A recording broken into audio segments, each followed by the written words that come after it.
cannot be created nor destroyed. Therefore, during a chemical reaction, the mass of the matter remains constant.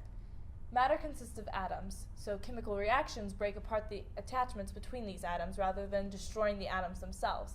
The atoms simply rearrange to form new bonds.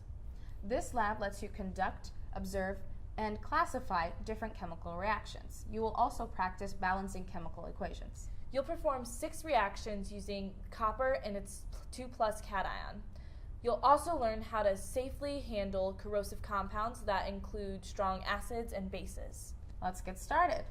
Once you've obtained 0.5 grams of copper, cut the ribbons into small pieces that you will then place into a 250 milliliter beaker. When obtaining the nitric acid, be sure that you handle with care. Concentrated nitric acid is extremely corrosive, so if you get any on your hands, be sure to wash them immediately with cold water. Once you've obtained your 4 milliliters of nitric acid, add it to the flask containing copper. Remember, this part should be done underneath the hood. Now we can add the nitric acid.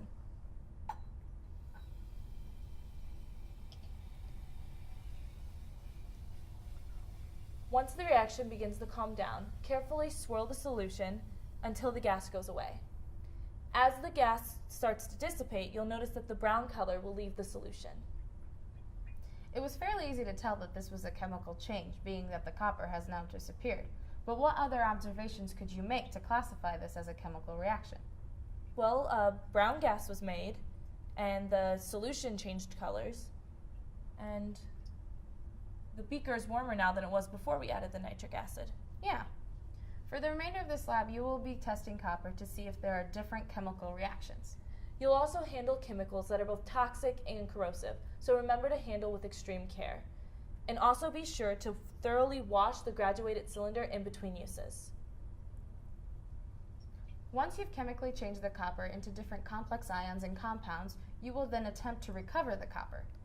Theoretically, you should be able to recover all the copper you started with, but chances are you lost some along the way. Once you've obtained the pieces of the copper, you will then use a Buchner funnel to separate the pieces. Now, if all of the solid doesn't go into the Buchner, you can always spray water into the flask to remove the solid. Once you've answered all of the questions in your lab manual, be sure to dispose of the material and put away your glassware. It is okay to put the filtrate down the sink, just be sure to wash it down with plenty of water. Good luck!